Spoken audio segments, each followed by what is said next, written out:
session. First, I want to introduce Mr. Guo Guolibing, Deputy Director General of Foreign Economic Cooperation Center, Ministry of Agriculture and Rural Affairs in China. The center is at the frontier of China's agricultural aid to African countries, and we have made some studies about China's agricultural aid in Africa back in 2011 with international with IPRCC. I think that project was funded by World Bank project, and Mi Xiang was the project manager.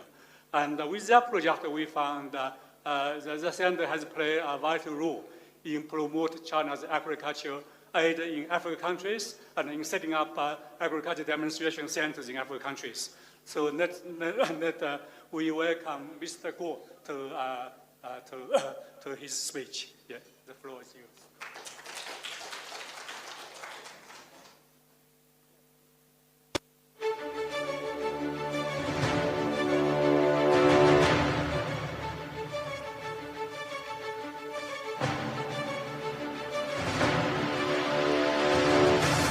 尊敬的非洲绿色联盟副主席哈马迪博加教授，尊敬的樊胜根教授，各位嘉宾，上午好！非常高兴来到美丽的肯尼亚参加此次论坛。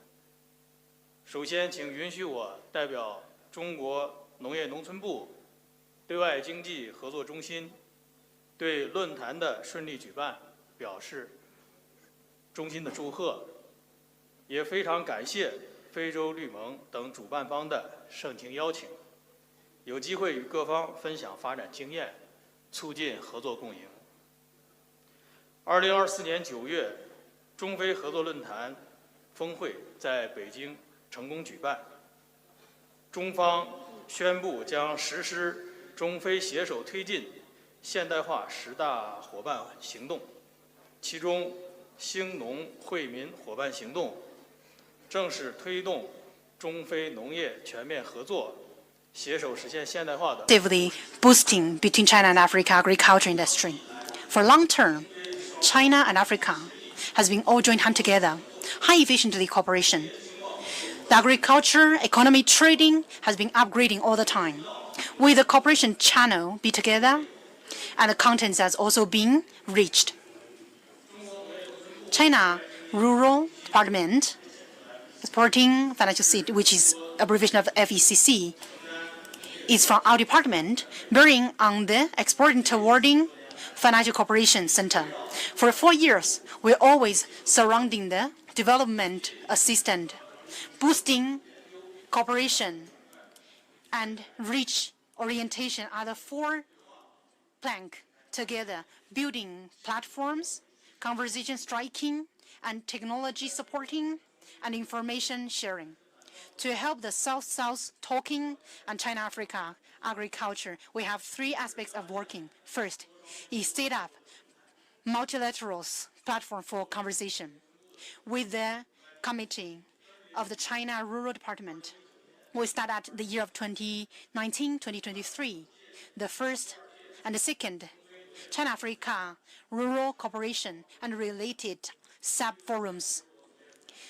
More than 30 rural department ministers from Africa participate in the meeting. In the year of 2024, we organize China and Morocco, Angola, other cooperating meeting with a lot of entrepreneurs come to Africa for investment. We also hold the Golden Breaks minister from different Golden Breaks country for meeting. Hold international South-South conversation and wisdom agriculture conversation. Wisdom agriculture, climate change, other areas, international cooperation. We build common sharing sense, benefit building platform. Secondly, is about South-South cooperation. In the United Nations Food Organization's framework, we are building Uganda, Madagascar, Totoga, Malawi, Zambia, and other countries, organized with South-South cooperation projects, together with sending China special areas specialist for related support. With the area like agriculture, food, watering food, livestock, and also experimental broadcasting, supervising agriculture areas, technology has been sharing more than 1,000, bringing up different types of the crops, increase up to 30% to 60%, and also effectively help different countries improve the security and safety of agriculture in different total chains. In Uganda and Vodana, and a more South-South cooperation project has get the international award. Third, we put the abroaded intellectual advocating. We have been doing 20 years continuously about the human resource related advocating and training project. With climate change, agriculture innovation and changing, we have training courses more than 266, staff more than 7,000. More than 106 countries and regions are participating inside. More than 100 countries are from the continent of Africa. With all our buildings, to sharing with how we minimize the poverty quantity in China and to get welcomed in different developing countries. Dear distinguished guests, China-Africa cooperation is very important to the global developing. And the 2023 Sustainable Development that is mentioned by UN has meaningful impact. How to make practical actions, join hands together between China and Africa. I would like to mention 3 suggestions. First, use bi- and multilateral platforms. Use the China-Africa Forum, build One Belt, One Road agriculture mechanism together to deepen cooperation and resources combination to make China's practical experience with other advancing developing African countries to build together, to make areas of modernization agriculture have a systematic cooperation partnerships. Secondly, how to put China and Africa bi-directions cooperation and hence deepen the information sharing. Together with the combination assisting project and entrepreneur promoting system among the digital-based and sustainable development, agriculture, how to enhance the structure, upgrading and modernization, agriculture changing. Third is about international globally agriculture cooperation boosting. We, based on the effective function such as the platform Agri, how to deepen the cooperation, try our best to promote the African countries in different ways of comprehensive development and for rounded level. In the meantime, deepen the related areas together with other organizations such as UN together to co-build the more vigorous international new system for food. Thank you.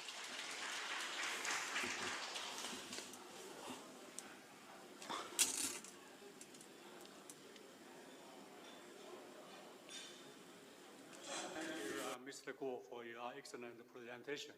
The next speaker is Dr. Qiu Ping, Deputy President, Academy of National Administration of Food and Strategy Reserves of China.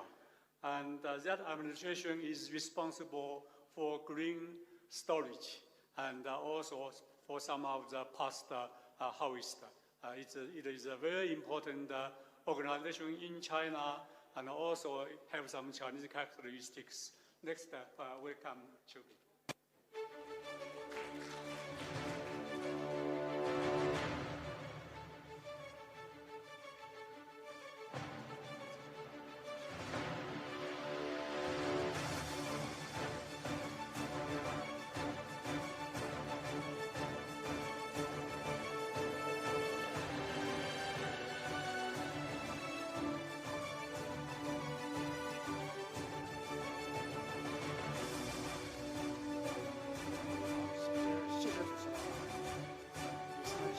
Ladies and gentlemen, good morning.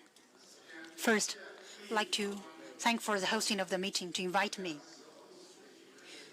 about the Academy of National Food and Strategy Reserves Administration to come to this kind of the exchange of our experience and sharing my experience. So where I come from is directly under directing of the National Food and Strategy authorities. It's about the basic framework research, mainly related for those 6 parts. Firstly, about the food restore, food quality, food nutrition, food processing, and food structure economy and other areas. In the meantime, we also set some testing center laboratory, results transfer center, and those 3 centers to boost for the development of the international scientific cooperation and result transfer and broadcasting. So China, based on the food, 100% safety, start from adding the value for the food and minimize the loss. Also trying out way to guarantee the safety of the food. The growing and output of the food has been 12 years continuously, more than 0.65 billion tons. Also in the storage of the food, also have a lot of development. Start from 1980s.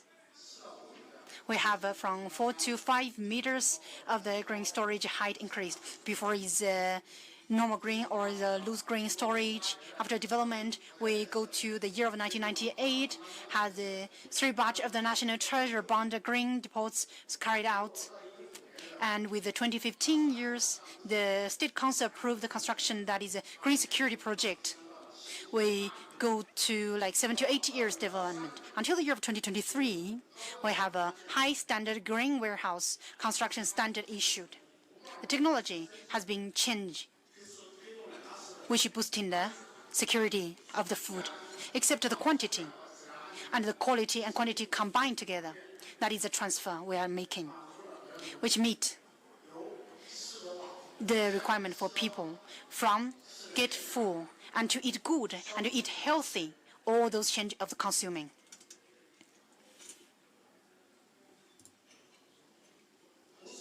In the meantime, we also have all types of the storage, such as our silos, squat silos, steel silos, building type warehouse, and horizontal warehouses.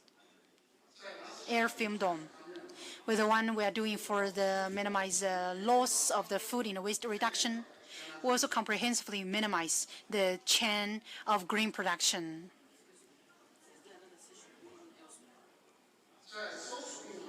In the way we do the storage, we do the harvesting stage. We have fully automatically mechanical harvesting. We have the low temperature drying and different way of the storage containers. Also have the storage guarantee, different type of the storage containers.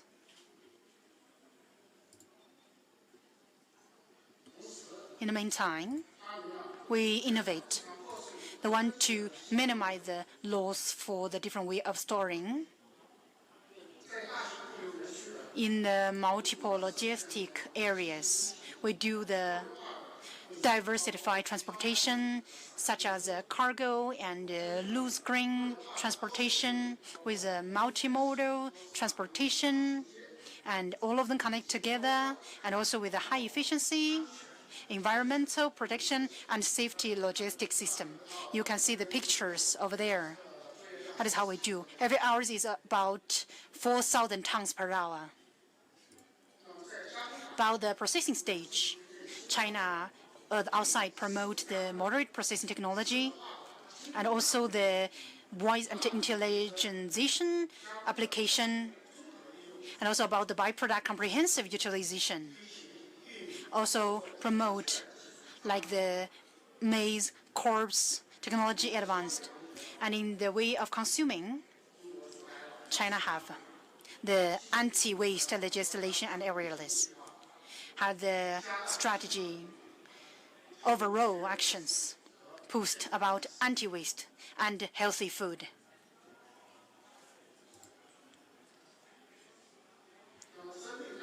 About the farmers and post-harvest grain services, China has post-related different types, that is accustomed to different types of farmers. Right now, according to speaker, I know the different way of storage for the small-scale farmers, and China also have do the same, have different warehouse facility upgradings, such as this one, the one showing on the photo, for the grain of the crops, about 3 tons to 4 tons.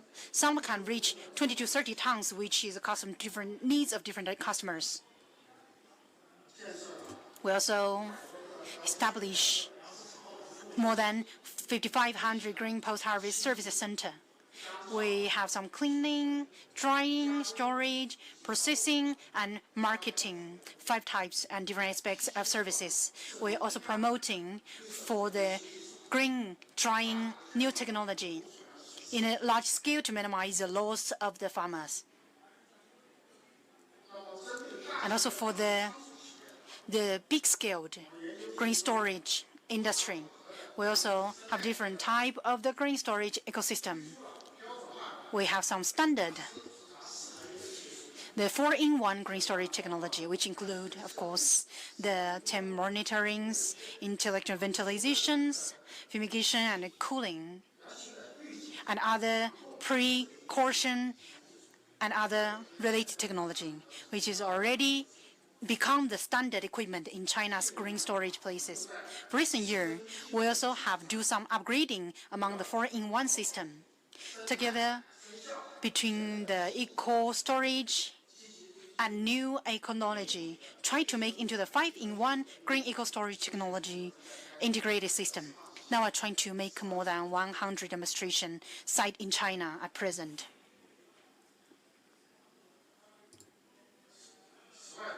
Except that, among this technology, we also make use of the smart monitoring and early warning technology system, like the pest monitor, different type of the technology, use different things, such as the predatory mite by control, try to minimize the use of the chemical products.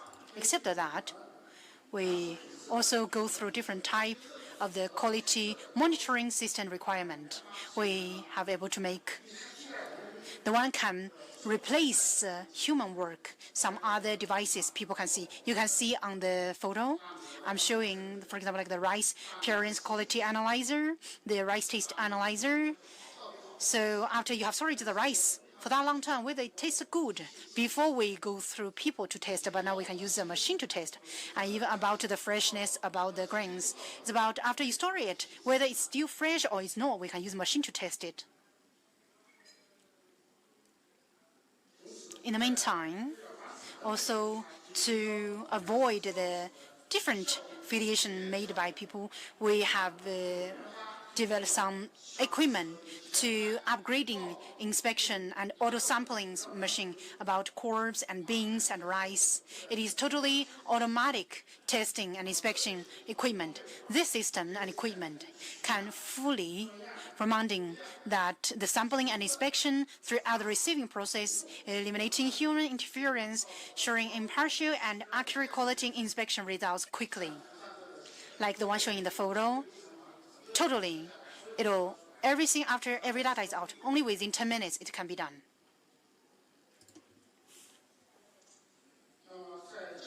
Also for the processing part, we accustomed to the needs for development. We have made some mobile processing facilities. They have a lot of fluctuation and flexibility according to the needs on site. Even this car can be driven to on site, anytime be put into use, can minimize a lot of investment. In the international cooperation part, our places try to based on the equal benefit, practical results, long-term collaboration, and shared development principle to build international cooperation on food security under the Belt and Road initiatives.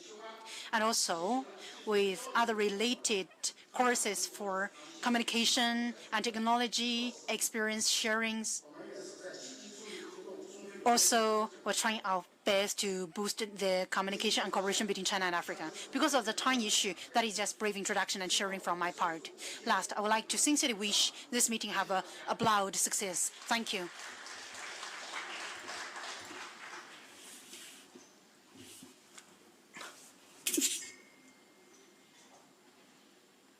Thank you, Dr. Chiu. And then next, we have three enterprises from China. And they are, I think, the practitioners and the real players for the agricultural technical cooperation between China and African countries. The first is Mr. Wang Guian, assistant to the president of Farm Group in China. Yeah, Mr. Wang, please.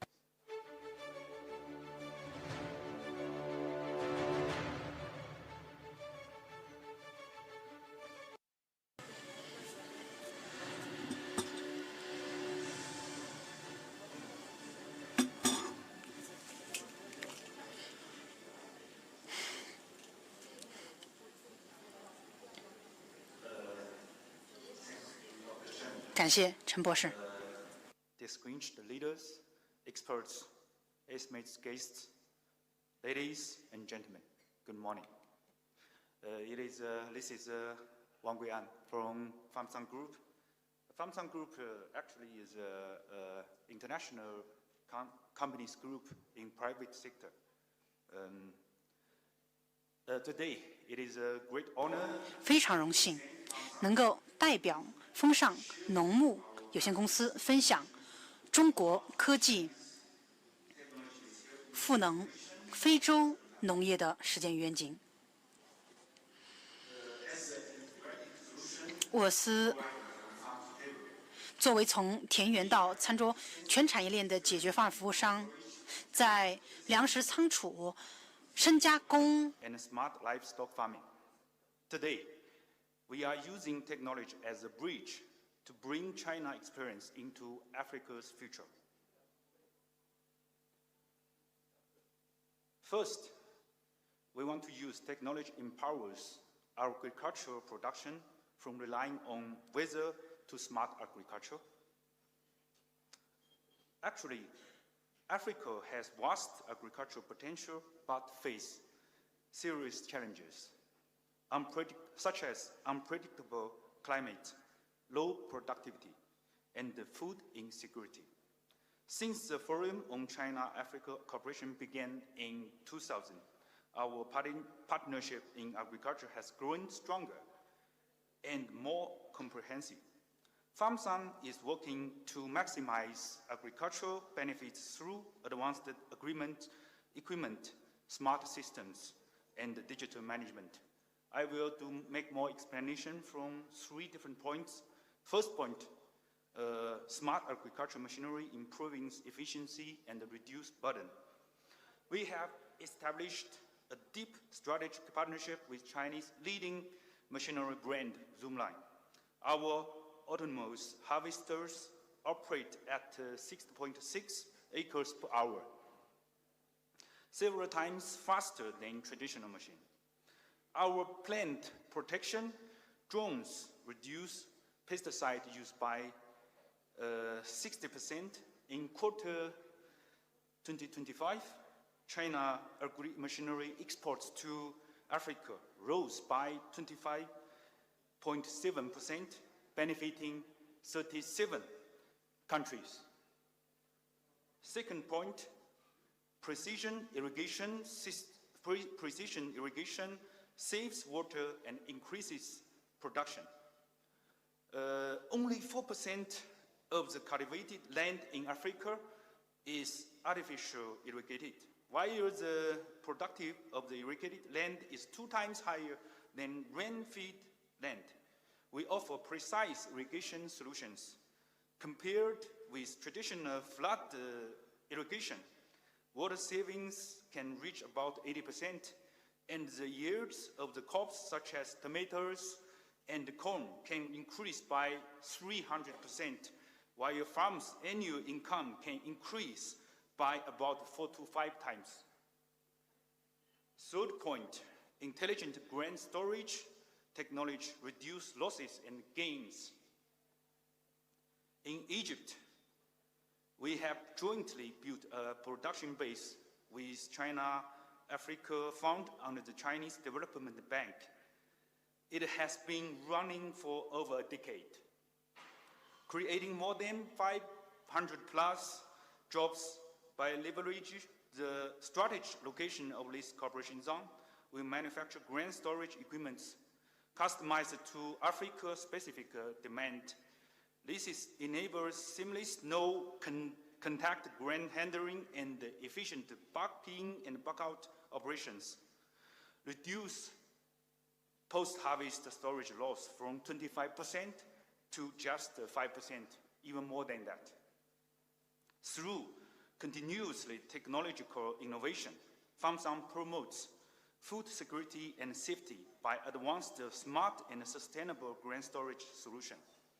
Our company has also undertaken several large-scale government projects, such as National Grain Reserve Storage projects in Egypt and the Sahara Africa country, Zimbabwe, contributing to the food security of African countries, helping their government implement future plans and improve local livelihoods.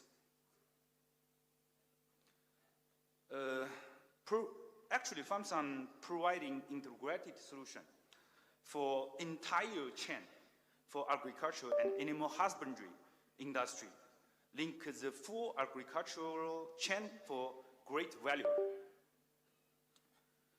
We can see Africa still suffers up to 30% post-harvest losses, and the limited processing capability restrict the value chain. FarmSun can design local feasibility agricultural development model, establishing a variety of agricultural industry park, like this model, planting plus storage plus processing, and another model is planting plus breeding and plus processing. Currently, FarmSun has implemented nearly 500 projects across more than 20 African countries. Our integrated approach creates significant impact, like these 3 aspects. Smart machinery enhance productivity, freeing farmers from hard labor and enabling large-scale standardized operation. With digital technologies like AI, big data, and 5G, and so on, we help factories reduce energy waste by 18%, labor use by 50%, and increase plant efficiency by 20%. Our smart and eco-agricultural solutions are over 10 times more efficient than traditional methods, boosting the production of meat, eggs, and dairy, and bring better nutrition to communities. This is another model, small yet high impact projects. I want to do more explanation. In line with China's pledge to support 1,000 small-scale livelihood projects in Africa, FarmSun is offering turnkey models like planting, driving, plus storage and processing, small volume, small capacity. This model is lower cost, high impact solution that boasts the local, small like town, like village economies, improve livelihoods, and promote sustainable, eco-friendly development.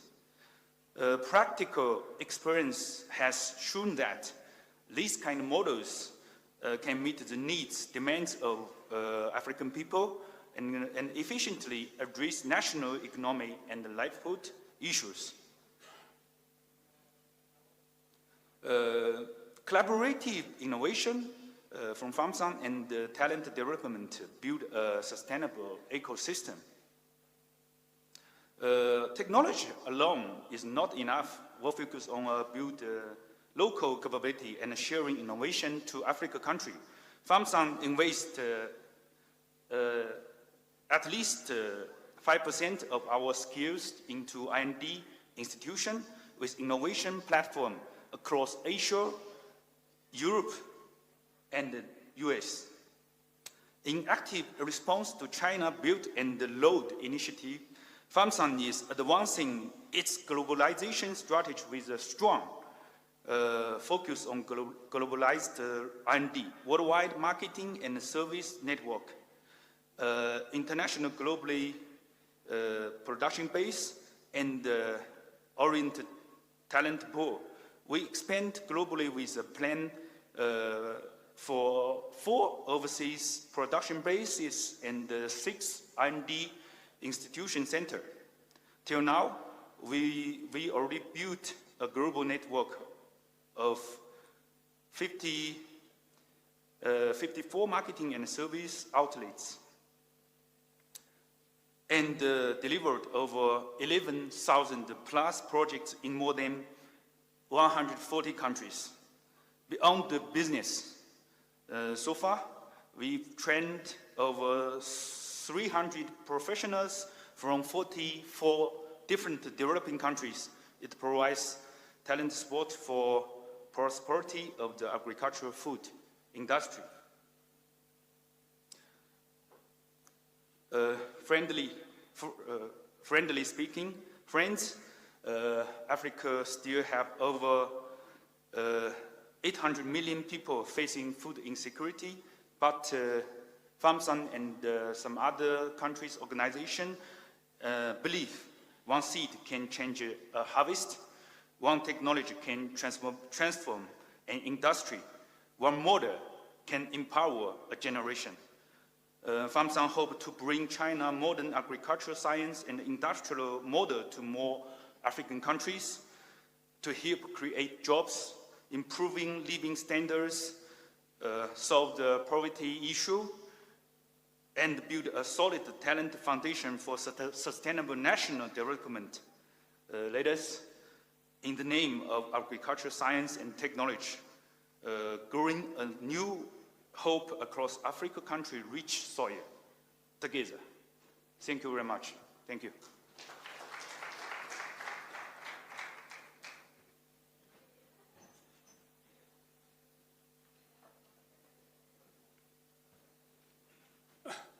Thank you, Mr. Wang.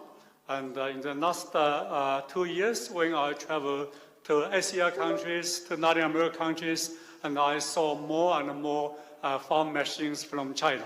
And I think there's a big potential in African countries as well. Next, we would like to welcome Mr. Yang Tianyao, Vice President from Shandong Xingde Technology Company. Welcome, Mr. Yang.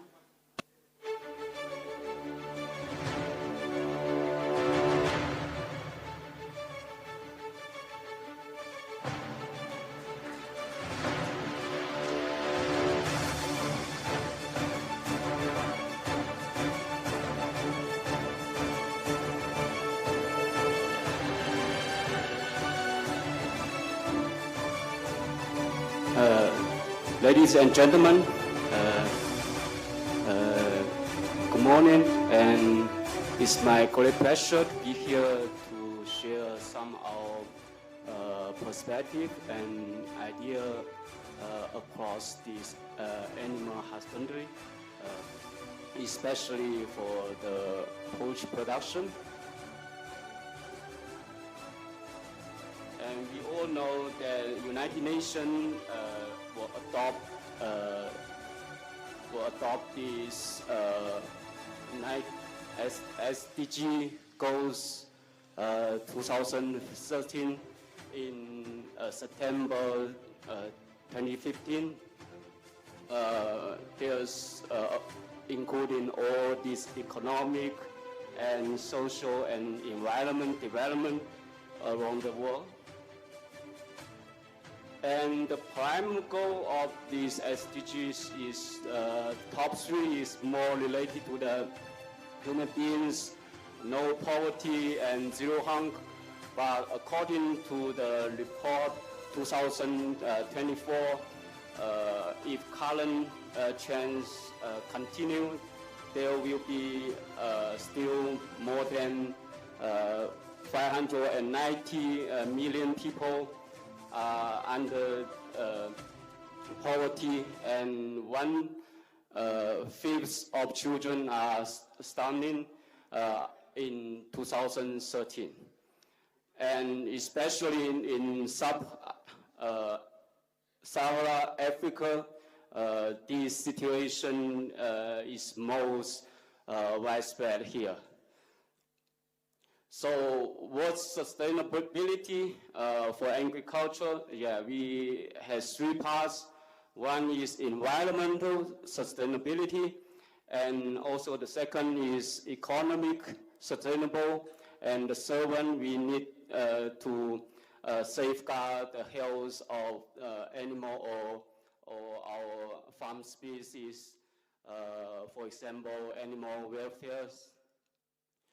And why sustainability? So since the population will go from 7.5 billion something to 9 billion 2050, and there's rapid growth demand for this food, and especially for the animal protein.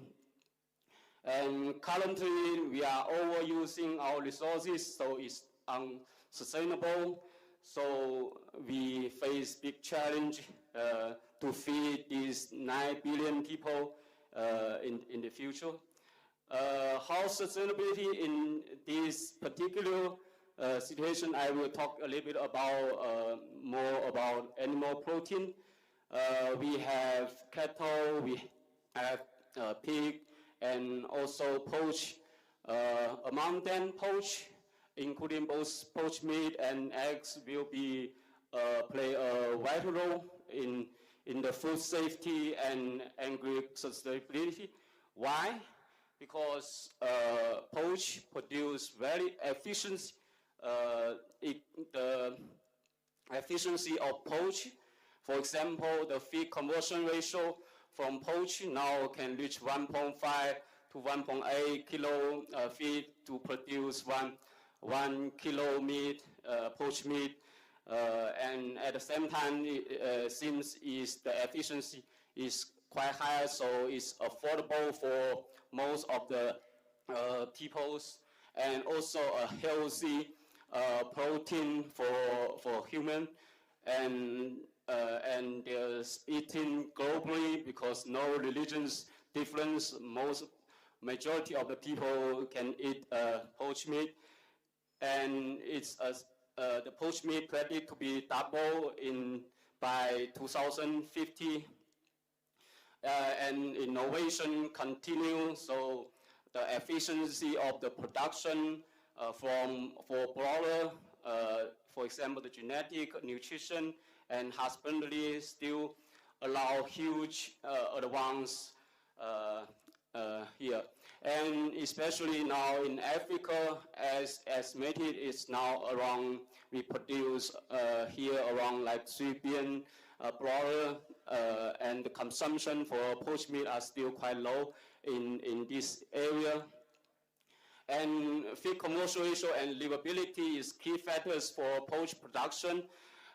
You can see the estimated average FCR globally, and Africa and in China. Africa still face a lot of challenges for lower down the FCR and the livability of increase the livability of the production.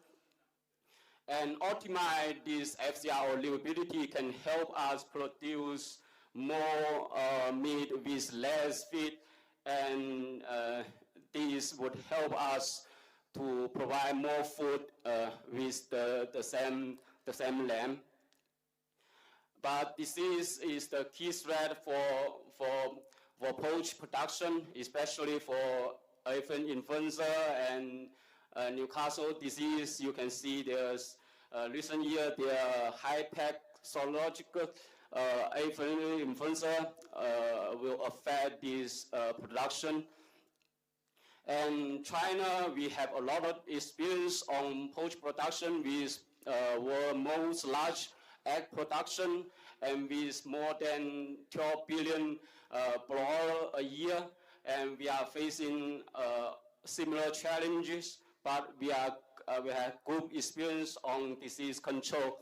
And the facility, the infrastructure and the intensive farming now increase very fast. So but we still with a good production performance. So I think we can help the industry here in Africa. And Cinder as a leading animal health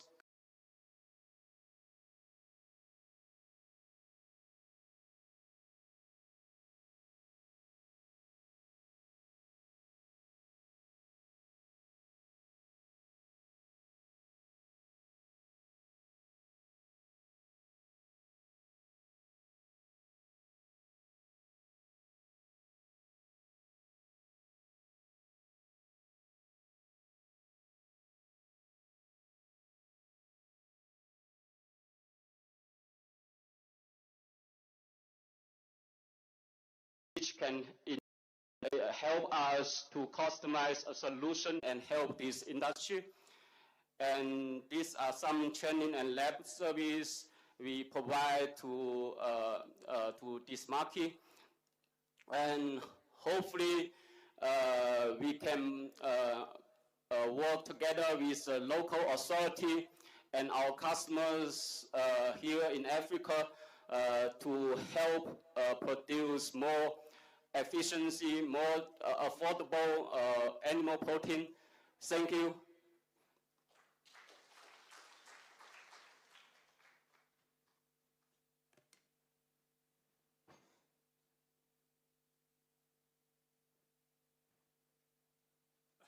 Thank you, Dr. Yang, for your very impressive presentation.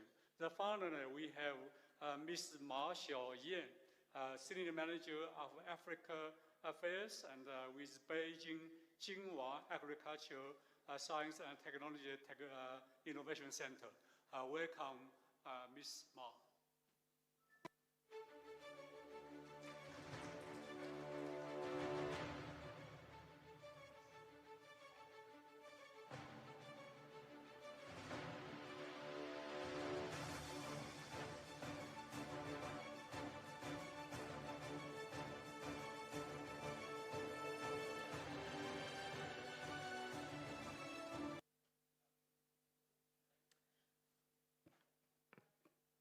Thank you, Dr. Chen. Good morning, everyone. I'm April from Beijing Jinhua Agriculture Science and Technology Innovation Center. I would like to take a moment to share with all of you about us, Jinhua Center, and what we could do when we're talking about China-Africa agriculture cooperation. I would like to start with a brief history of our establishment. Jinhua Center was initiated in 2018 after a proposal by former Beijing mayor and former president of Wageningen University, led by Beijing Municipal Bureau of Agriculture and Rural Affairs. The project was jointly developed with a group of experts from Wageningen University and China Agricultural University, officially established in 2021. The center now operates with 7 council members, 60 full-time employees, and 40 part-time employees. And what do? Our mission is simple: innovating for a better life. We believe that through innovation, we can make a long impact on the world.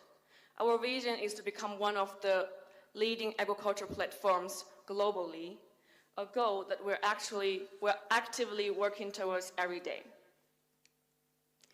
I'm sure many of you are familiar with the term valley of death. It refers to the gap between industry and academia, where insights from cutting-edge research often fail to make it into day-to-day operations of industry. Great ideas and discoveries often get lost in this valley. And this is exactly where we put our efforts. The core concept of Golden Triangle is to bridge the gap by connecting research institutes, government, and industry. Through this approach, we offer next following things. First, talent and knowledge exchange. We facilitate international exchanges to help professors and researchers share valuable expertise and insights, promoting cross-border learning and collaboration. We focus on national needs in agriculture science and technology through cutting-edge innovation. Our 3+3 project helps young scientists grow their research and innovation abilities. International training programs help broaden global vision and raise international standards. Through comprehensive training, we are building a hub of global influential agri-tech talent to support agriculture development. And second, investment and business incubation. We provide funding and support to startups and entrepreneurs, helping them turn innovative ideas into successful agriculture ventures. We're working with top companies in China to support project incubation and investment.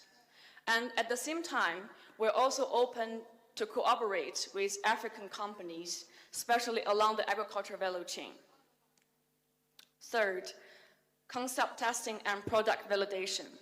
Jinhua Center has set up a concept verification hub using 3 demo farms, pilot workshops, and joint labs as testing platforms. With support from a professional team and expert advisors, the hub focuses on animals, plants, and food, offering one-stop concept verification services. Fourth, demonstration and promotion. Through pilot projects and demonstration farms, we showcase best practice and advanced technologies, helping to promote their adoption across the agriculture industry. Our dairy IDC is about 16 hectares with 515 cows imported from Australia. For now, we have nearly 300 cows on the farm. In our IDC, we mainly focus on high-efficient reproduction techniques, carbon footprint, and carbon emission reduction technologies with the innovative robot milking system, automatic feeding monitoring system, etc. And Dairy International Innovation Institute was also launched last year. Together with Wageningen Dairy Campus and Modern Farming, we put the Golden Triangle conception into practice. Our horticultural IDC covers 4.5 hectares and include semi-enclosed smart greenhouses, large plastic greenhouses, and climate control rooms. Our Arcade IDC covers 8.8 hectares and includes area for growing peaches, western pears, and apples. The main technology we focus on here include protecting and industrializing Beijing's unique fruit varieties, improving underperforming orchids, and developing techniques for preserving fruit after harvest. And last, what we do is exhibition and conference. We organize exhibitions and conferences that connect key players in the agri-food sectors, creating opportunity for networking, collaboration, and knowledge sharing. So since last July, Jinhua Center has been conducting research and visits in Kenya and other African countries, actively engaging with local organizations, authorities, and international agriculture organizations based here. Some projects are already underway. Following the success of last year's forum on China-Africa cooperation, we hosted China-Africa Agriculture Science and Technology Cooperation Forum in October during WAFE conference, together with Professor Fan's team from China Agricultural University. The event was a great success with strong participation from agriculture sector in both sides. Today, we've brought the forum from China to Africa, hoping this format can help building stronger connections and cooperation between the two sides. We also hope each of you will gain something valuable from this meeting. Finally, I would like to extend a warm invitation to join us at this year's WAFI conference in October, where we're looking forward to standing together with all of you for the next chapter of China-Africa agriculture cooperation. Thank you.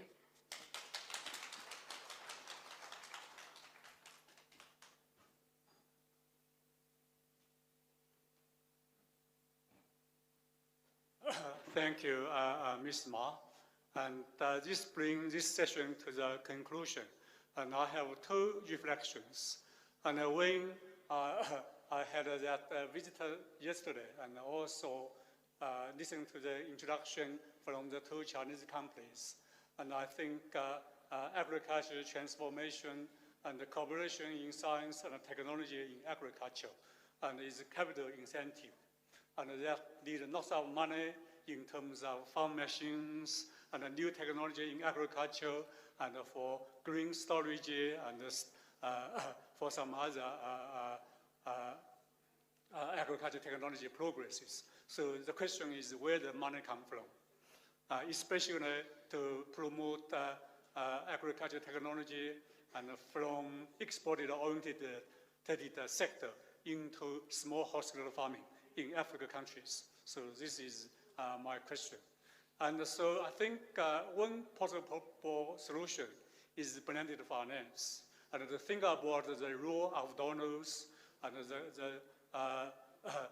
the donors and the development banks and what the roles could be played by the donor agencies and the development banks, and also what would be the role played by the investors, and including investors and technology suppliers from China and some other countries. And so I think we need to think about a model of collaboration and where the funding from, where the training and capacity and institutional changes need to be for promote cooperation in agri-science and technology between China and African countries. And thank you for all the presenters and for listening. Thank you. Now we come to the next session.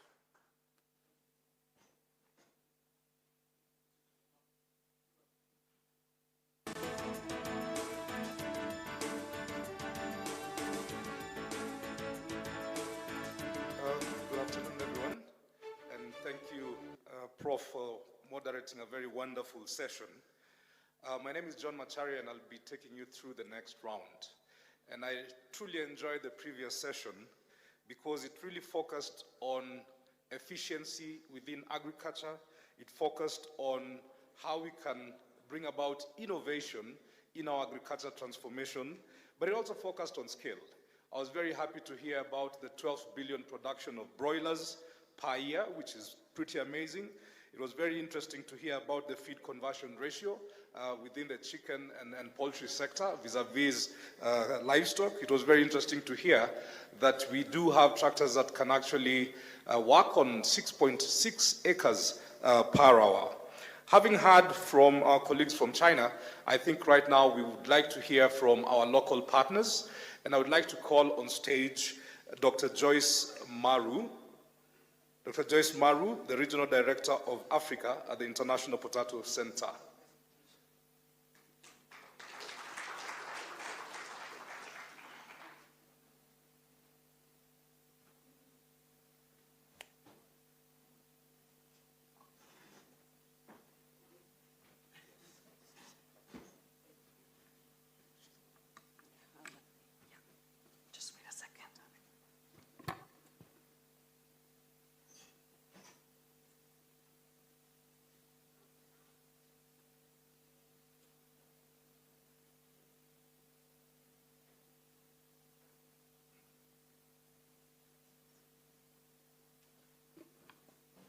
Ladies and gentlemen, good afternoon.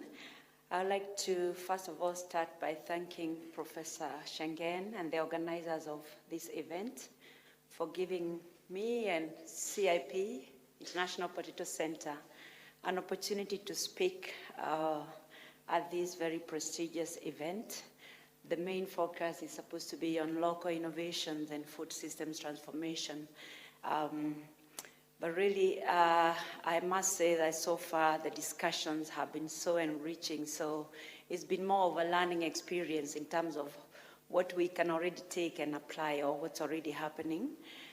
But I'm gonna maybe zero in a bit on the root and tuber crops and the potato and try to bring a bigger picture in terms of the collaboration that has been happening globally and in Asia, and how then that can also be brought home to Africa and to Kenya as well. So let me start by introducing the International Potato Center. It's part of the CGTN Center, but was founded in 1971 in Lima, Peru, and working in more than 20 countries in Latin America, Africa, in more than 12 countries, and in Asia.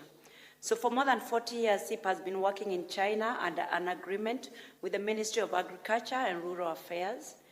China is one of our most important partner countries, and we greatly appreciate the close scientific collaboration with the Chinese Academy of Agricultural Sciences and their vegetable and flower research institutes, as well as with several universities, which I'll be talking about shortly, provincial academies, and private sector companies. So we maintain at CIP, I'm gonna show you, this is the China Center for Asia Pacific, it's known as CCAP. We maintain about CIP workstation in 6 provinces in China and operate in 5 joint laboratories with different institutes of agriculture, academies, and universities in China. So we are very, very proud of these partnerships, and we have recorded quite a number of joint achievements. So we have done for more than 25, for quite a number of years. We are very proud to say that more than 25% of all potato production in China today derives from improved varieties developed by CIP scientists, working closely with their Chinese colleagues. So in 2017, this CCAP, the China Center for Asia Pacific, was opened through a joint investment by the government of China and CIP. And I think this continues to be quite a big anchor in terms of how this work can be expanded with the CGIS centers that, of course, want to expand their presence in China and trying to really make those connections to Africa. So let me give you an example of some of that work that has happened in Asia. For example, at CCAP, our team has led the development of the late blight resistant potato varieties through cutting-edge breeding techniques, helping farmers across China and Asia improve yields and reduce crop and farmer losses, as we know. We've expanded our regional exchange of potato genetic resources, securing vital germplasm for climate resilience and food security. Through partnerships with national research organizations, we have enrolled out farmer-centered training and extension programs that emphasize sustainable seed systems and integrated pest management. So at regional level, for example, CCAP has launched the Asia Blight Network, a platform that connects scientists, industry leaders, and policymakers from 14 countries in Asia to combat late blight. This is a devastating potato disease that you all maybe know about, and through digital tools for disease surveillance, exchange of data, and collaborative technical training, we have made quite some good progress in Asia. So we believe this is one example of something that can be brought here in Africa or can be implemented here in Africa through partnership of all the organizations that are represented here. So when we talk about trade, that's one of the terminologies that I've heard being mentioned today. It is very unlikely that we can unleash the full potential of some of the crops, including the root and tuber crops, without addressing the burden of disease. So the late blight is one good example, but nowadays, increasingly, we are seeing other diseases that are coming up, like the cyst, nematodes and others, that are really causing devastation for farmers. So this is a good example of some collaboration that can happen here in Africa through research and policymakers and private sector as well. So other examples of collaboration that has happened here in Africa, of course, we have our gene bank that's in Peru, and there's a lot of transfer from SIP Gene Bank in Lima, Peru, to Chinese institution that I already mentioned, and a lot of work that has really gone on. So I don't want to repeat, but across the whole value chain or within our strategy that looks at biodiversity, crop improvement in terms of new improved varieties, seed systems work, the disease work, regenerative agriculture, as well as urban food system, there is quite really good examples of work that's already happening between SIP and China, mainly targeting Asia, but some of these innovations can also make their way here to Africa through collaboration. So, but still there are some good examples that have happened in Africa. Most of them involve the South-South exchange in terms of knowledge. So we have a good example of the Global Hybrid Potato Alliance that has been established with Chinese institutions. And we have really benefited in terms of capacity exchanges through annual workshops, training of African scientists from different countries in Africa, so from Kenya, from Ethiopia, Malawi, and so forth. This has been very, very, impactful to get some of our scientists or upcoming scientists from Africa going to China, learning something and coming back to implement. So we have other collaborations over the years with the China Agricultural University, and we've seen a lot of, again, technology exchange through master's program, through internship, and again, we think that this is just a very small, portion of this work. This has a lot of potential to be expanded, working with different academic institutions in Africa, connecting with research, and then China to really have that South-South exchange is very, very important. And then I wanted to mention something else that just last week we were honored and very proud to sign a strategic cooperation framework agreement with the Beijing Pinghu district and with Jigua Center.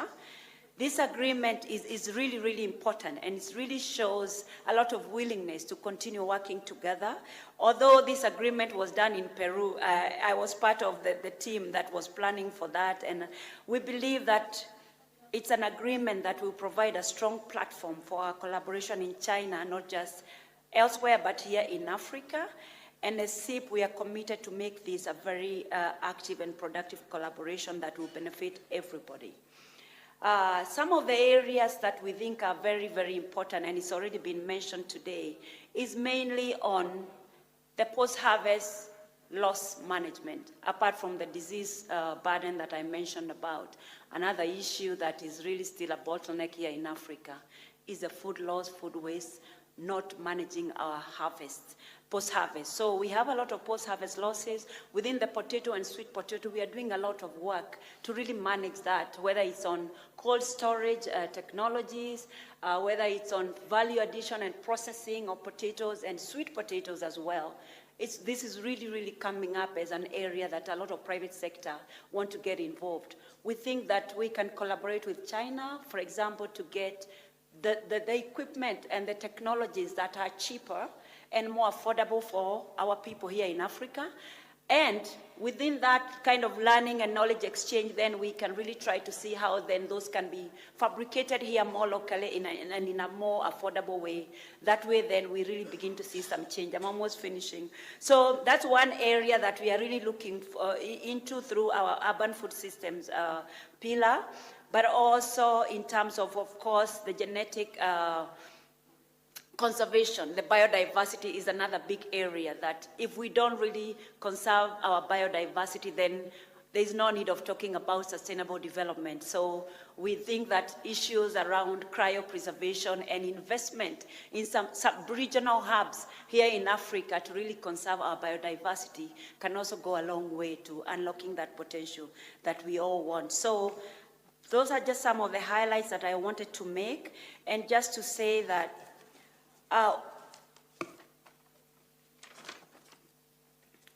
the sweet potato and potatoes and other root and tuber crops have not been mentioned here so far, but I'm one person who is really, really championing that for Africa, because these are the crops for the future. Under conditions of climate change that's affecting Africa, we've heard about it all morning, and responding to increasing consumer demand for healthier diets, these crops will need to perform better here in Africa and meet diverse demand in national and international markets in terms of trade that we've been talking about. So this will require investment in science and technology, and it requires international cooperation, such as what we've been talking about. So we look forward to continued collaboration to really make a big transformation in our food system here in Africa. Thanks very much for listening. Asanteni sana.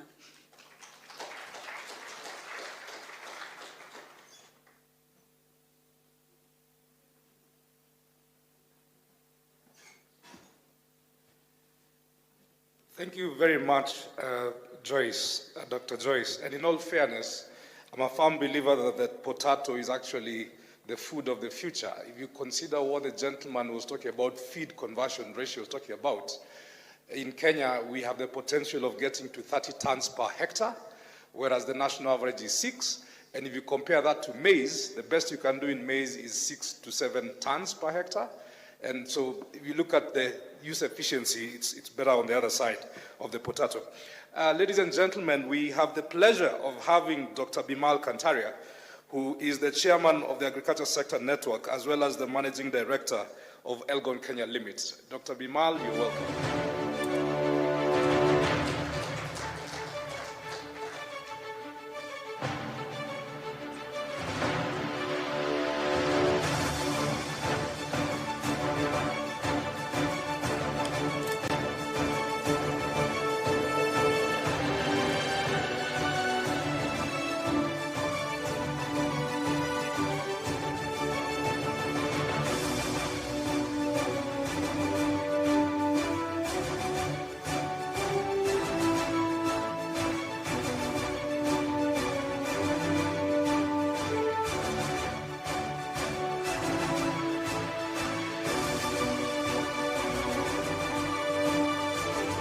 Good afternoon, ladies and gentlemen. As I said, my name is Bimal Kantaria, and I wear a number of hats this afternoon. First of all, I'm the managing director of a company called Elgon Kenya Limited, and we're the largest agro-inputs company in the country. We do fertilizers, chemicals, and irrigation. I also am the chairman of the Agriculture Sector Network, which is the umbrella body representing all of private sector agriculture. And it's one of the reasons I've been invited here by AGRA. Thank you, Dr. Macharia. Thank you to my friend Jason Cheng for inviting me. ASNET represents the whole value chain of private sector in this country with the umbrella body. So I'm very happy that a number of your speakers this morning were talking about private companies. And my urgent appeal to you, if any of your private companies wants to work with Kenyan private companies in collaboration or partnerships or joint ventures, can you please come and see me, or my vice chairperson is here, Jane Gige, she's in the crowd. But we will connect you with private companies and Chinese private companies. I know Mr. Jason is here.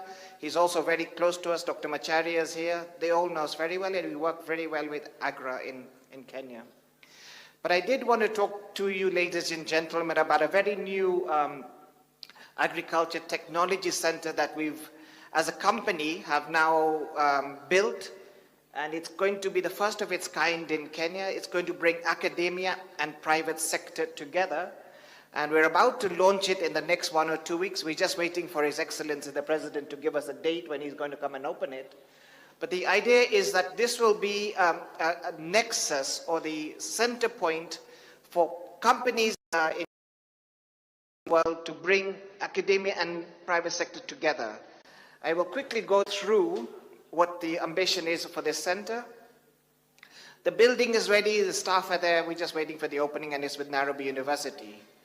So at the Nairobi University, which is one of the largest agriculture centers in Kabete campus, we signed an agreement between the university and my company. The center cost my company about €1 million, and that's a donation from my company to the university and to the people of Kenya, because we feel very strongly about students and bringing agriculture knowledge back into the young people's minds. So I'll just skip through the main areas, but basically we run a student internship program. Every 6 months we hire 20 to 30 students from the university. We train them in my company, and then most of them after they leave us, find jobs very quickly. This collaboration between private companies and academia is very important, because the job market is very competitive. Companies particularly want to see if the student has any real life experiences. So by us having an internship program, I've seen it's very successful in giving them jobs. I want to quickly go through our 4 pillars. And I know my friend here, Mary Ma, was speaking the same sort of language as us. I think she's sitting back there. The first of all is we want to showcase research, technology, innovation. Nairobi University and students around the country have got very clever ideas, but they don't know how to commercialize it. So my idea is that if we can help showcase some of these ideas and technologies and connect them with private companies, there may be a very good way of transferring some of the technology into business models. The second one is we want to incubate new ideas. So a lot of these Nairobi University and other students around the country have got clever ideas, but they don't know how to make them into business models, how to commercialize us. So that's our second model. The third one is, the second one as well, is that there's a lot of need in private companies for ideas, research. And that's what we want to improve the communication between private companies if they want to do research, if they have problems that they need help on. I think the students at all these agriculture colleges can work on, and they get paid for it as well.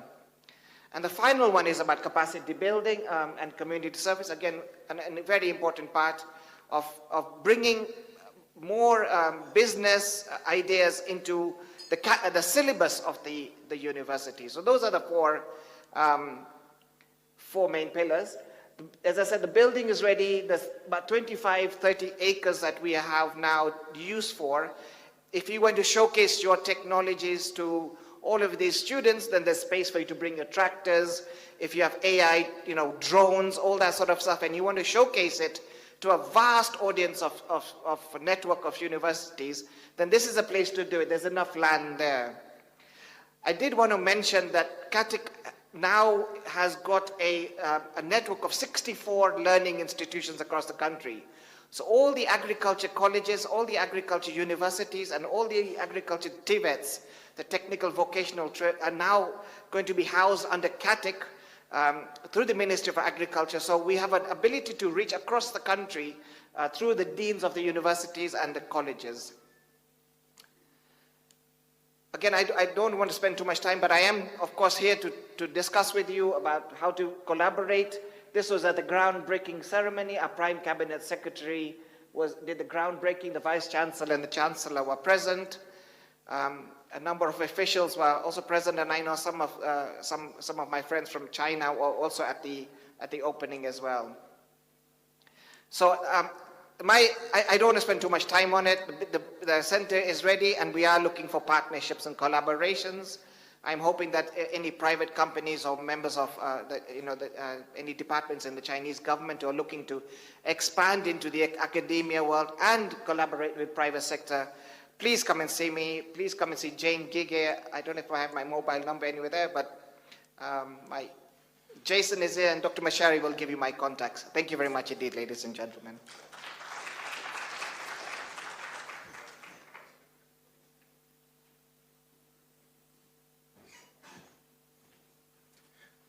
Thank you, Dr.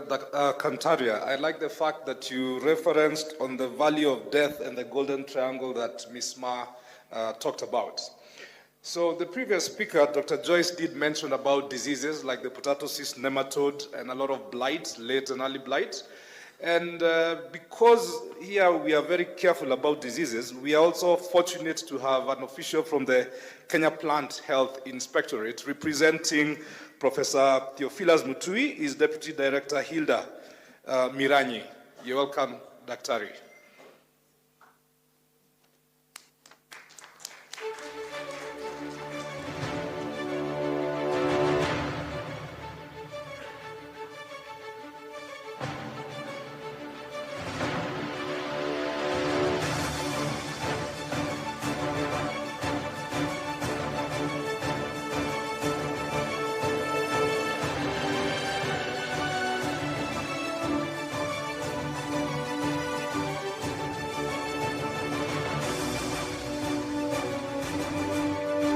Good afternoon.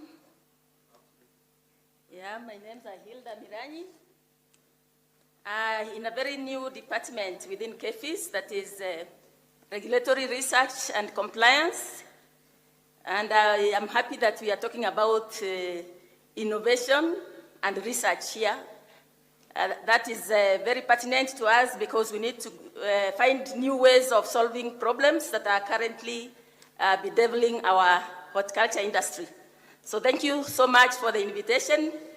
Trying to fit into the big shoes of my MD, I believe I'll deliver.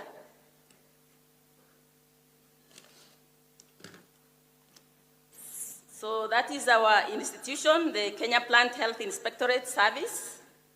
That is a state corporation that offers regulatory service in agriculture sector. And it's a national plant protection organization of our country, Kenya. The main pillars, that is our mandate, is represented by the four-legged table there. That is phytosanitary services. We have the seed certification, plant variety protection, and the laboratory services. All that fits into the transformation of the food systems in Kenya. Phytosanitary services, with KEFIS, we ensure that planting material is free of pests and diseases. We have to start with a very clean seed to be able to get a good production. And we also do inspection of all exported and imported products. And we have transformed the system through digitization of the services. Like now we are going from electronic certification to e-phyto. That is an advancement. And we also offer diagnostic services in our plant health clinics.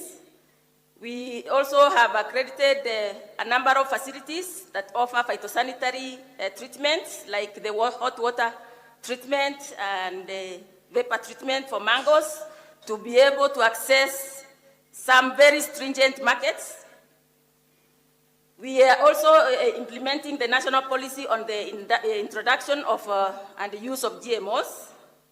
And we also do pest surveillance and monitoring using the latest tools that assure early warning. All this is aimed to increase food productivity and also ensure that we sustain our trade.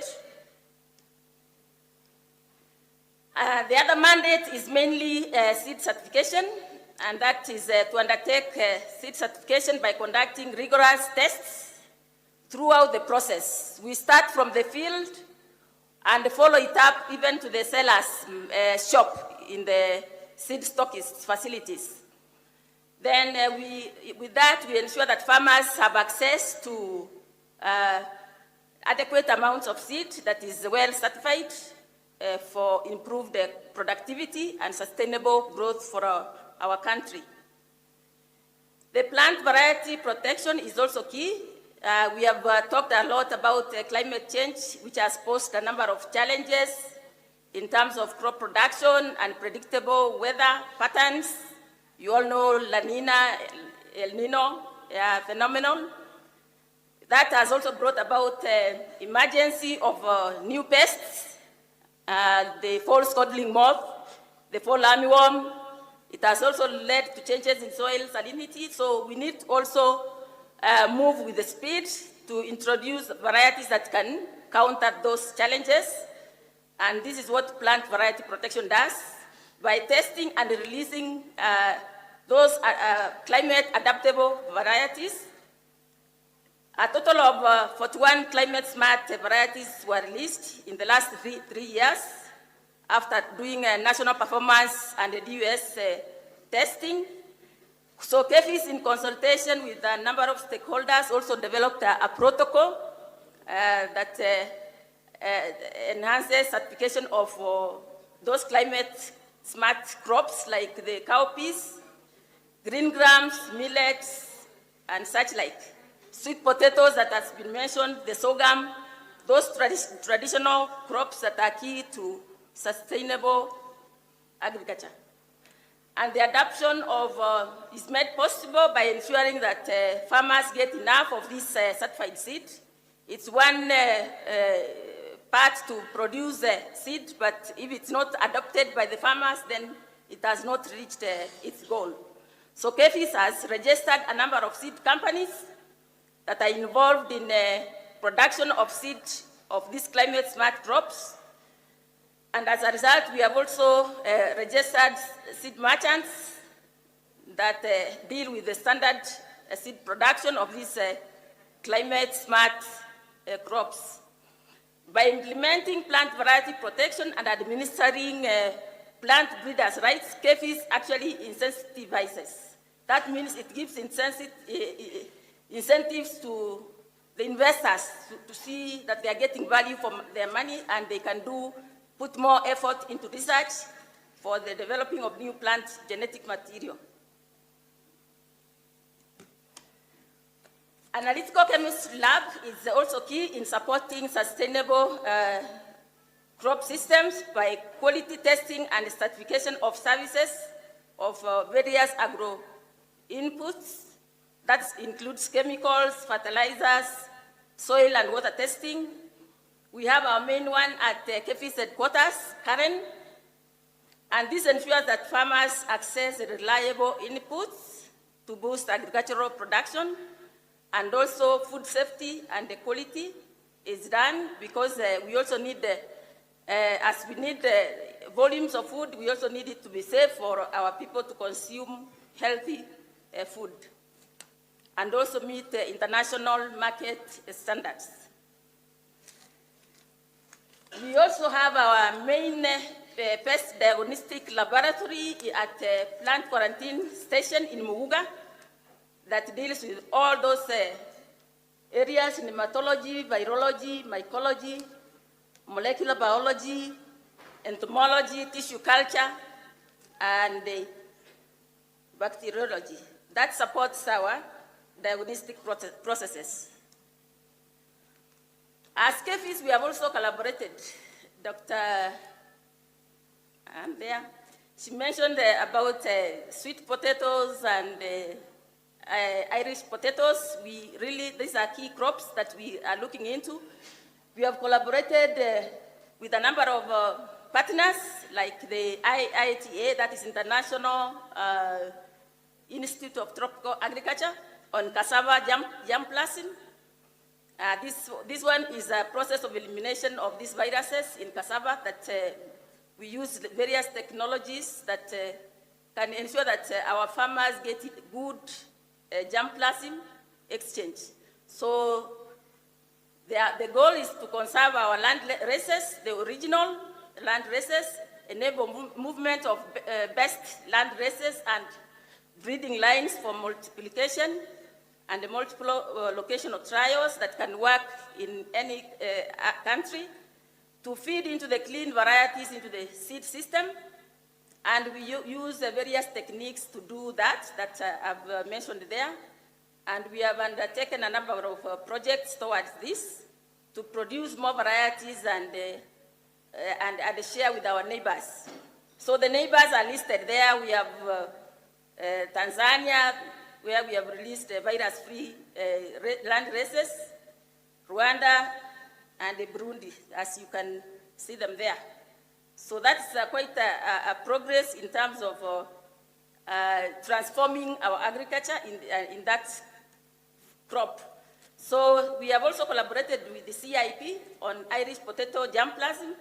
In fact, we host them in our plant quarantine and biosafety station in Muguga. So we work hand in hand in terms of ensuring that we give our farmers virus-free potato planting material that is produced in vitro and tested at that plant quarantine station.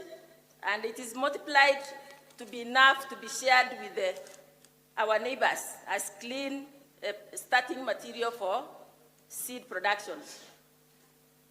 And you know, we have a big challenge, especially for seed potato production in Kenya. So tissue culture is a good way of surpassing that problem. So we have also collaborated in sweet potato production with CIP, and we have collected, CIP gave us 800 sweet potato varieties, that is for in vitro processing. And this has supported a number of breeders and researchers by providing superior and improved varieties that are shared through phenotyping and genotyping of 100 best farmers' preferred varieties. So those varieties that are preferred is what we take in and we multiply so that they get enough seed for the people. So the achievements so far, we have a virus indexed 10 against 10 viruses, and also that's the clean up and the multiplication of the same for ascension to supply as KEFIS together with CIP. And approximately 600 accessions are distributed annually to many sub-Saharan African countries, like 20 of them. So we have virus-free material distributed to 5 African countries in conjunction with private sector. Yep. We have also achieved quite a lot to do with the Irish potato. That is a very key crop in Kenya, besides maize. Virus indexing has been done against 6 viruses, and the cleanup and multiplication and ascension of the same. We have distributed this potato germplasm to over 15 sub-Saharan African countries. And to date, that number of cuttings and the tubers and the tissue culture material has been distributed both locally and internationally. We support that. So those are some of the techniques that have been used in terms of improving our potato seed production through tissue culture, aeroponics, apical cuttings, and seed production through mechanization. Then eventually we have a certified seed. Yep. Yeah, I'm done. And finally, last but not least, as you say, the sweet potato, Irish potato is the way to go. We are going back to our roots, literally. And to support that, KEFIS has started building a very big lab that will support germplasm exchange for root tubers, roots and root tubers and banana to our very good neighbors in Africa. So with that, thank you.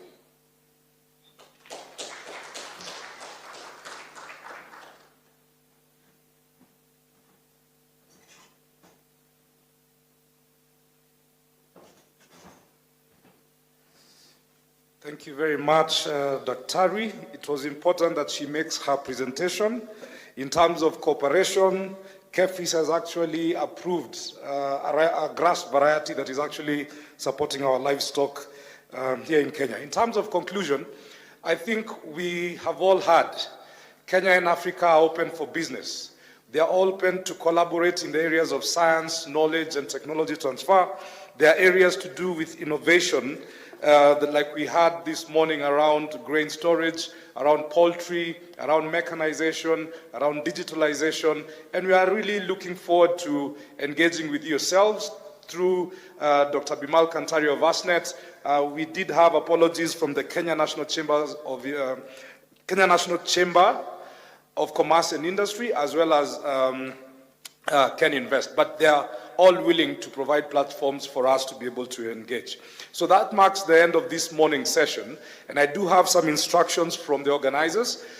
We are going to be required to carry all our belongings, because this room is going to be transformed so that we have two blocks. And the last thing is that we are going to resume for